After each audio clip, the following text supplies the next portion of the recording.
Y también a nivel pre, a veces se enseña la física como un conjunto de fórmulas, fórmulas que te dan para que, con datos para que tú obtengas algunos valores. Pero no es importante solo tener valores. La esencia de la física y de la ingeniería es tener un conjunto de valores y poder analizar la tendencia. Hay un aumento, hay una disminución, hay un máximo valor, un mínimo valor, y ese conjunto de valores obtenidos nos lleva al concepto de función. Es muy importante en física apoyarnos en el concepto de función. A nivel preuniversitario e incluso en el primer ciclo de la universidad, son tres las funciones básicas que tú debes dominar: la función constante, la función afín, la función cuadrática, y ese será el tema de hoy. Mi nombre es Aníbal Mayer y nuevamente con ustedes para un vídeo de funciones que nos servirá para los temas posteriores de cinemática. Vamos a empezar con la primera función. La primera función es la función constante y nos vamos a la pizarra. La función constante, ¿cómo la reconozco?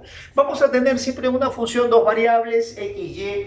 X le llamamos a la variable llamada independiente, y a la variable que le llamamos dependiente, y cuando nuestra variable, mira, dependiente es igual a un número solito, no hay variable ahí X, no hay variable independiente, entonces se dice que la función es constante.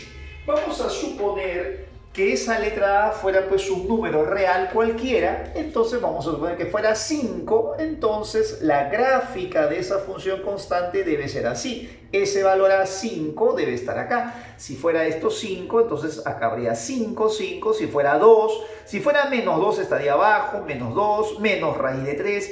La gráfica siempre va a tener esa forma horizontal. Cada vez que tú veas una variable así, dependiente igual a un número sin variable x, esa función es constante y esta es su gráfica.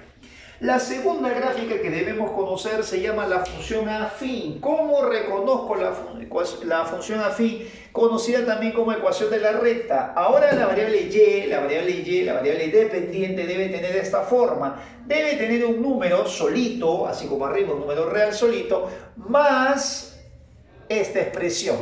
Ahora aparece la variable independiente elevada al exponente 1 acompañada de un coeficiente. Esto no puede ser 0 porque si no llegaríamos al caso anterior. Cuando vemos esta forma, p más mx, esto se llama función afín. Observa que los exponentes tienen que ser 1, 1, es lo que llamarías ecuación de primer grado. Este término que está aquí solito, que no tiene x, que es solo un número, se va a llamar el intercepto. Y esta m, este coeficiente de x, se va a llamar pendiente. Esto se llama pendiente. ¿Cómo es la gráfica de esta función? Para empezar, si tú tienes valores, o sea, tienes esta ecuación, lo que debes hacer es darle valores. Cuando x vale 0, cuánto vale y, cuando vale x1, cuánto vale y, para x2, cuánto vale y vas a obtener siempre un conjunto, no muchos pares ordenados. Si esos pares ordenados se van a unir, la gráfica de la función debe ser una forma así. Siempre te va a salir una línea recta. Para cada valor de x obtienes un valor de y, para cada valor de x un valor de y así sucesivamente. El intercepto es este punto.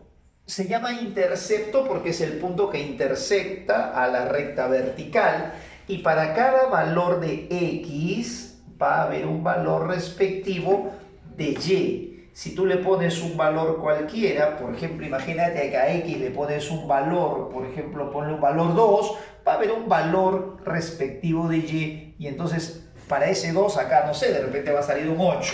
O sea, para un valor x1 debe haber un valor y1. Y así le puedo dar muchos valores más. Puedo obtener otro valor para un x2, por ejemplo, para un x5. Y entonces voy a obtener otro valor de y, no sé, de repente otro valor por ahí, 12, 13. ¿No? Entonces voy a obtener para cada valor de x un valor de y. No te olvides de eso, entonces la gráfica es la unión de los diferentes puntos que se van a obtener como resultado de reemplazar valores diferentes de x y los valores de y respectivos que se obtienen. El intercepto, recuerda, es este punto de corte con la vertical, nunca con el x, sino siempre con la vertical. Ahora, ¿qué cosa es la pendiente? Para entender lo que es la pendiente, vamos un ratito a la parte superior. La pendiente se define así, mira.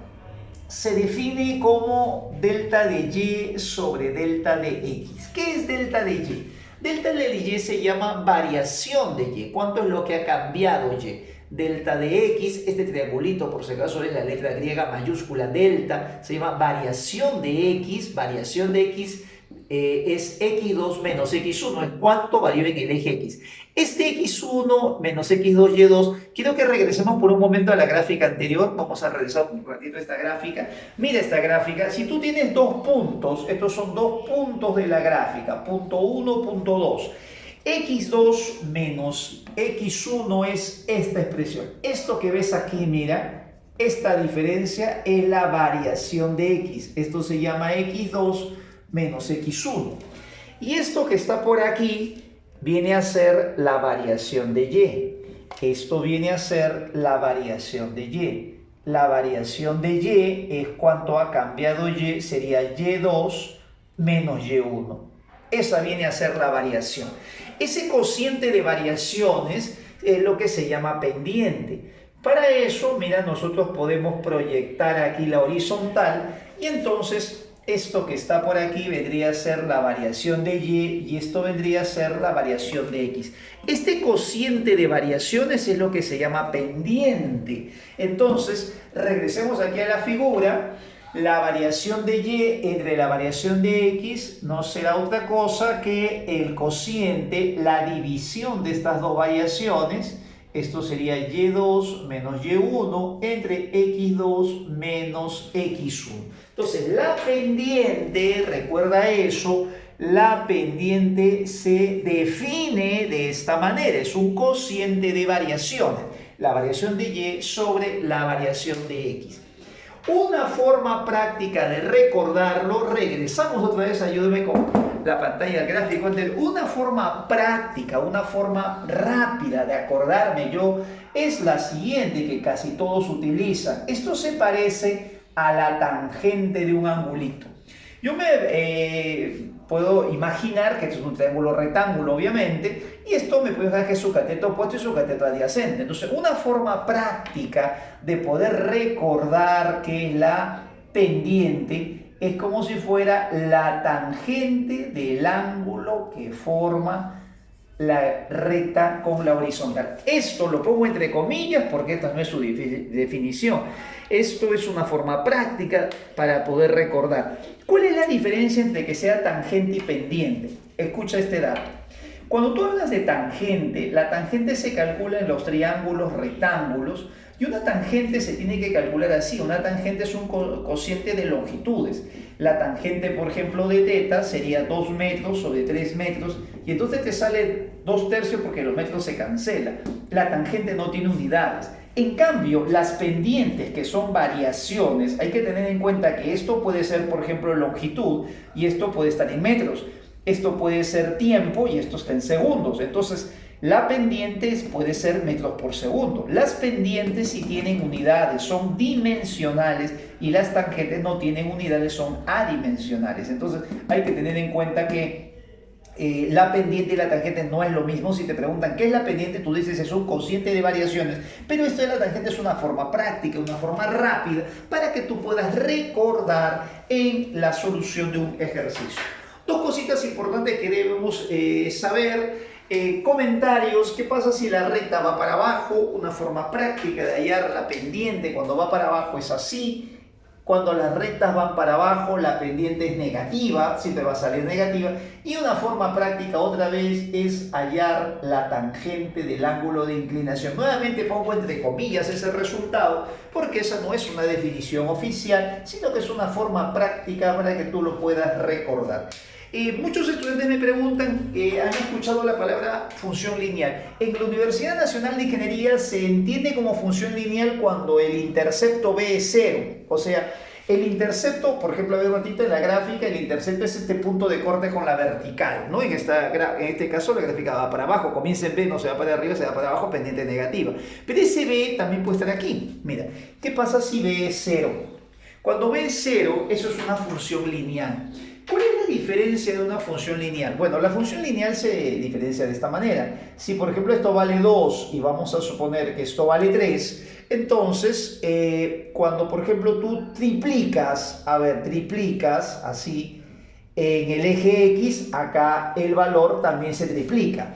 La función lineal se caracteriza porque el mismo cambio que ocurre en X es el mismo cambio que ocurre en Y. Si tú duplicas X, se duplica Y, triplicas X, se triplica Y a eso se le llama función lineal. Cuando la función es afín, no necesariamente duplicar X genera una duplicación de Y, sino un aumento de X genera un aumento de Y o al revés una disminución, pero no siempre en la misma proporción. Eso es entonces una función lineal cuando el intercepto es igual a 0.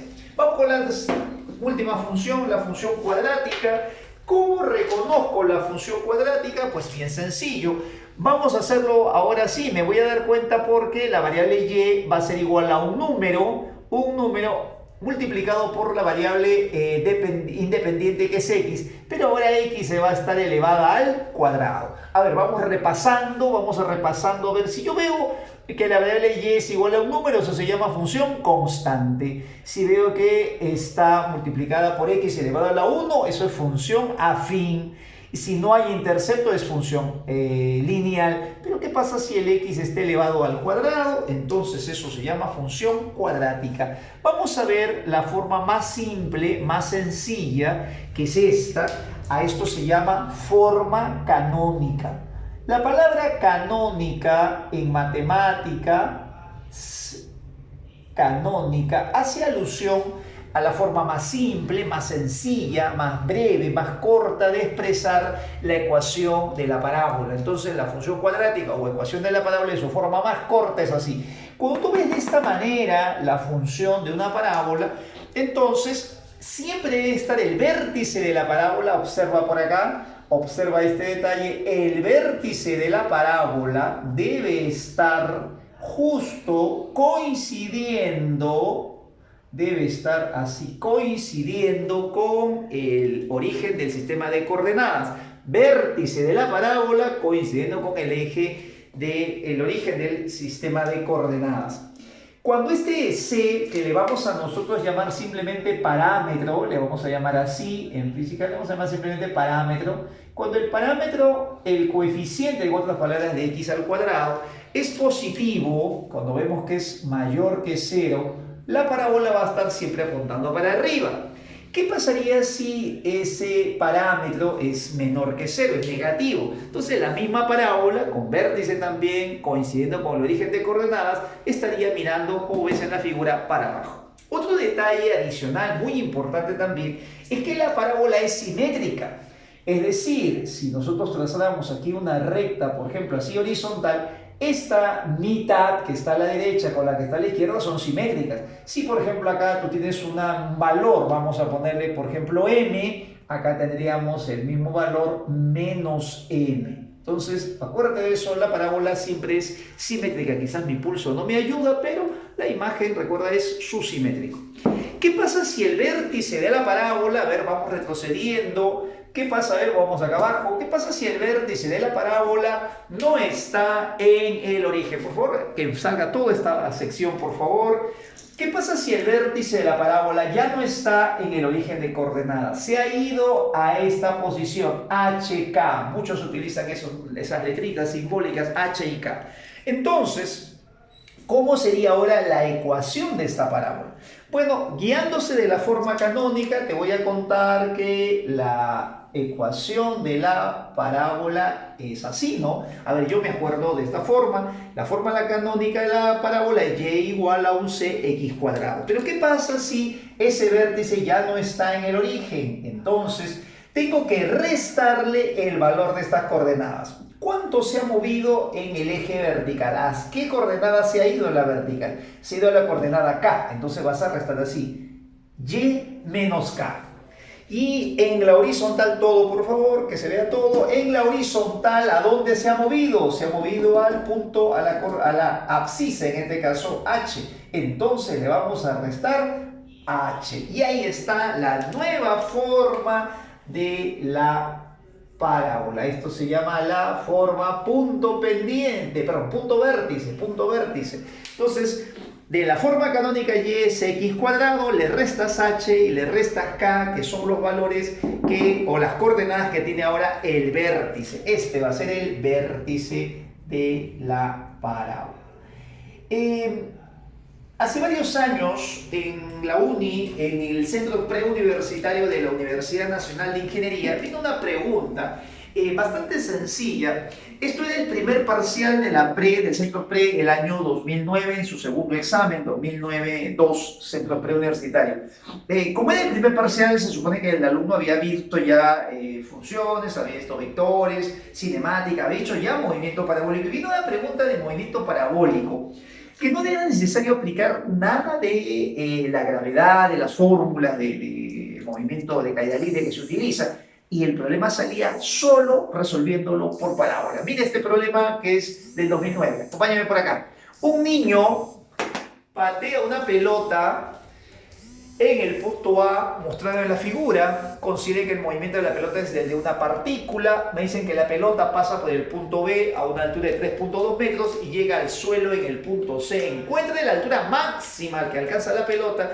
Quiero que se ponga la imagen más atrás para que alcance a ver este gráfico, que también es dato de plasma. Que se vea todo, por favor. Voy a repetir nuevamente. Entonces, el niño patea la pelota, mira, desde el punto A.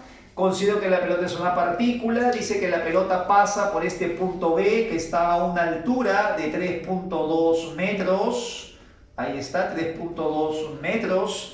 Y llega finalmente al suelo en el punto C. Estos son datos del problema. Esto venía en la figura 16 y 4. Y me piden calcular la altura máxima. La altura máxima quiere decir este puntito más alto de la parábola. El puntito más alto viene a ser el vértice de la parábola. Esta altura máxima me piden calcular. Bueno, muchos resuelven este problema aplicando fórmulas de caída libre, movimiento parabólico, pero este problema sale mucho más bonito si lo resolvemos así, si lo resolvemos aplicando la teoría de parábola. Esta es una parábola. ¿Qué te parece si aplicamos un sistema de coordenadas por acá? Vamos a suponer que esto es X y voy a trazar por aquí mi eje Y. Ahí está. Uy, se me movió mi pulso siempre, fallándome en los momentos importantes, y entonces vamos a trazar aquí el eje de la Y. Este sería el sistema de coordenadas, el 0, 0. Voy a hallar las coordenadas del vértice.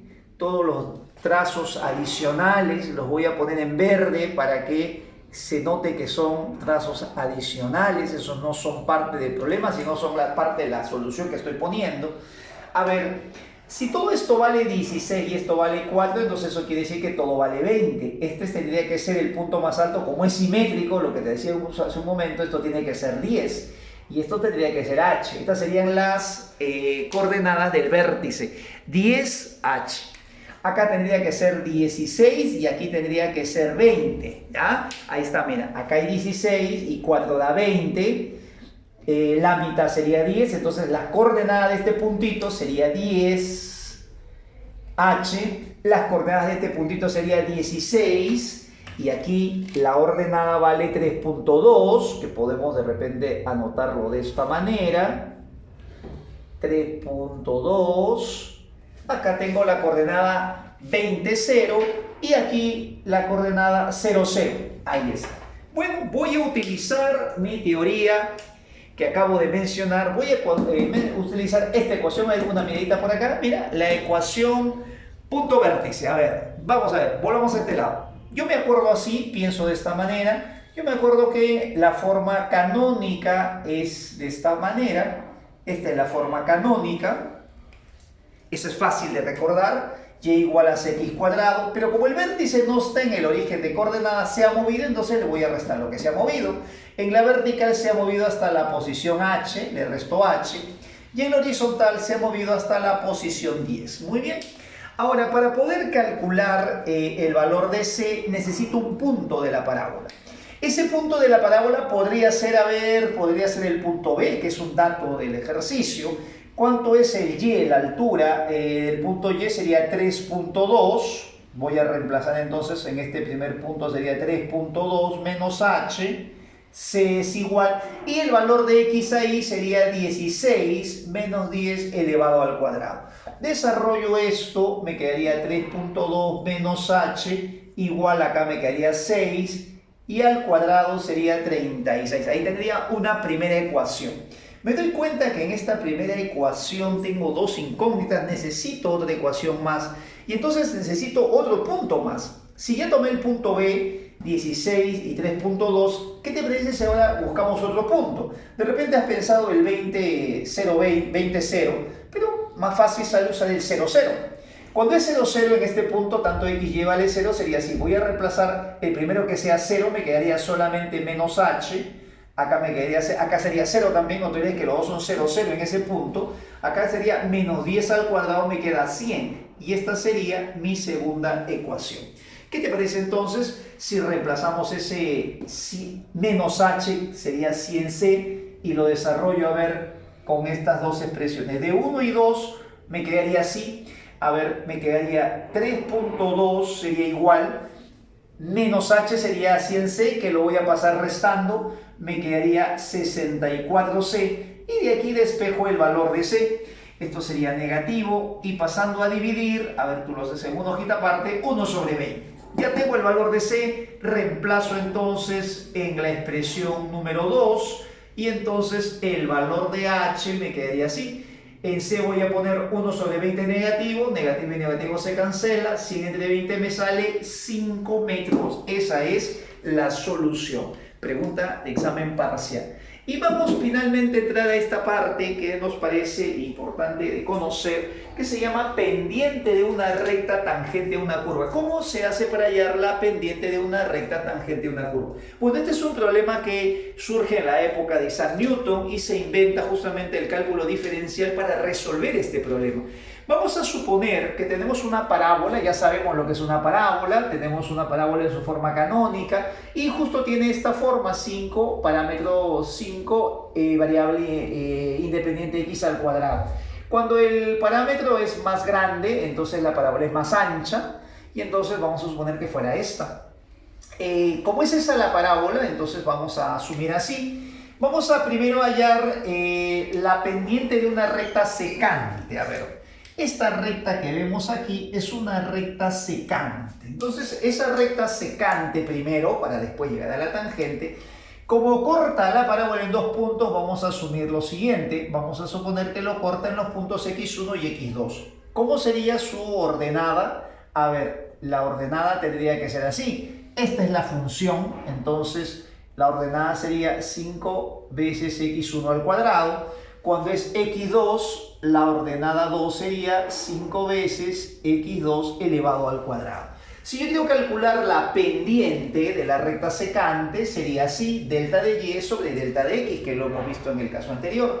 Delta de y sería y2 menos y1, y delta de x, variación de x, sería x2 menos 1. ¿Qué te parece si en y2 y y1 reemplazo lo que hemos obtenido arriba? Acá sería 5 veces x2 al cuadrado menos 5 veces x1 al cuadrado. Y abajo lo dejamos igual. Este 5 lo puedo factorizar. Me quedaría x2 al cuadrado menos x1 al cuadrado, que es una diferencia de cuadrados. Sería x2 más x1 por x2 menos x1. Es una diferencia de cuadrado. Y abajo me sigue quedando x2 menos x1. Muy bien. Lo que podemos hacer es factorizar y entonces se cumple que la pendiente de la recta secante sería 5 veces x1 o x2 más x1. Eso es lo que me quedaría, porque aquí estas expresiones se van a cancelar.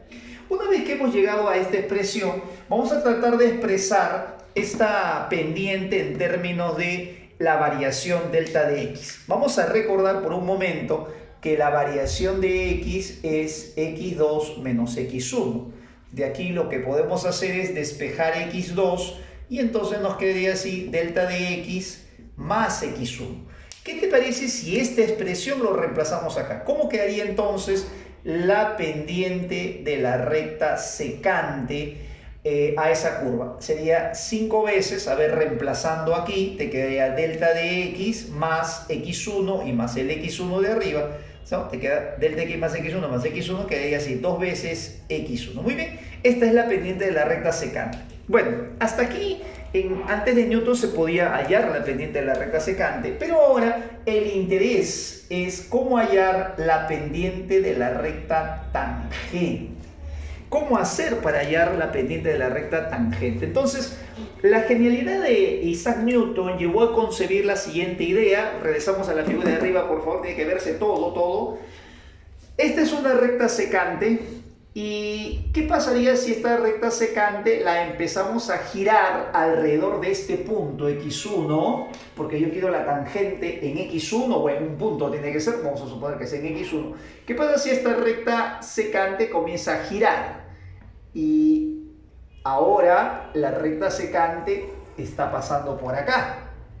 Empieza a girar alrededor de este punto.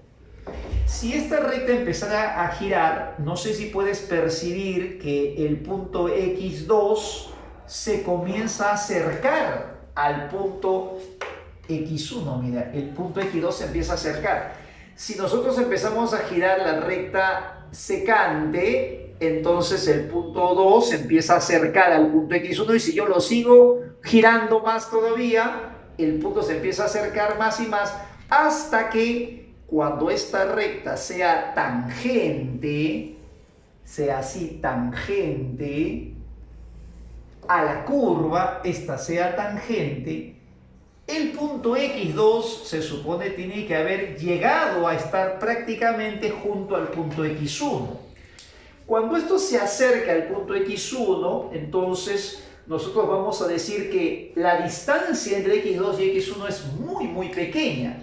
Y eso se analiza de esta forma. Nosotros sabemos que la pendiente de la recta secante es delta de y sobre delta de x. Pero para poder llegar a la recta tangente, estos puntos tienen que acercarse. Y entonces vamos a aplicar un operador que se llama el límite. El límite quiere decir que esta variación delta de x tiende a ser 0. O sea, x2 se está acercando a x1. Cuando se toma el límite, cuando esta variación se hace sumamente pequeña, entonces se recomendó, esa fue la convención en aquellos años, se cambió la delta mayúscula por delta minúscula. Esta es la delta mayúscula del triangulito, la delta minúscula. Y entonces a esta expresión, por el uso de las delta, como ves, mayúscula y minúscula, se le conoce de forma práctica como la derivada de una función. Derivada de una función. La palabra derivada significa o se ha utilizado por el uso excesivo de las deltas. La palabra derivada acá no significa que del petróleo, por ejemplo, se deriva la gasolina. No es ese el significado de que uno sale el oro. Es como una jerga, la palabra derivada es una jerga, es un argot matemático utilizado debido al uso excesivo de las deltas. O sea, a partir de la palabra delta vienen las derivadas de esta función. Entonces, ¿cómo se puede hacer para derivar esta función? Entonces vamos a hacer así, mira, yo ya conozco la pendiente de la recta tangente, voy a derivar entonces tomando el límite de x. Esta expresión delta de y sobre delta de x, que era la pendiente de la recta secante, que sería todo por favor, esta variación de y sobre x, observa que llegó a ser igual a esta expresión, delta de x más 2x1.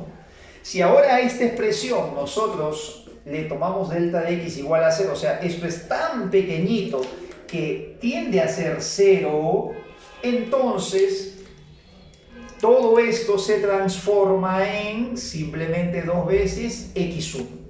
Esto significa que la función era inicialmente de esta manera, era 5x elevado al cuadrado, y a partir de ahí la pendiente de la recta tangente, que es delta de y sobre delta de x, se convierte en 2 veces, perdón, aquí nos había faltado este valor, acá hay un 5 adelante, vamos a poner aquí un 5 adelante. Entonces cuando multiplicamos nos queda así, nos queda 5 por 2 veces x1 y nos sale 10 veces x1. La derivada de esta función me sale 10 veces x1. Este resultado que hemos realizado para una función cuadrática nosotros lo podemos generalizar así. Si yo tuviera una función de esta manera, ¿cuál sería el cociente de estas variaciones sumamente pequeñas? Esto sería como si el n hubiese pasado a multiplicar y le hubiese restado 1. Entonces esto se llama la derivada de esta función. A estas expresiones, a esta variación delta de x y delta de y, que representan variaciones muy pequeñas, en matemáticas se le da este nombre: diferencial. Diferencial. Diferencial de x es una variación sumamente pequeña, o sea, es una variación, hasta aquí es una variación que tiende a ser 0. Y delta de y sería diferencial de y, que quiere decir que es una variación, pero que tiende a ser 0. Cuando las variaciones, vamos a decirlo así, son grandes, entonces tienden a 0, son variaciones, pero si tienden a 0, son ya conceptos matemáticos, son abstracciones, son muy pequeñas, tan pequeñas que son casi 0, entonces se utiliza el término de diferencial. Por esa razón, cuando llegas a Mate 1 en la universidad, se llama cálculo diferencial el tema. Cálculo diferencial quiere decir operaciones con diferenciales, con cantidades sumamente pequeñas. Con estas expresiones vamos a trabajar y en los próximos capítulos utilizaremos el concepto de derivada. Eso ha sido todo, nos vemos en el próximo vídeo.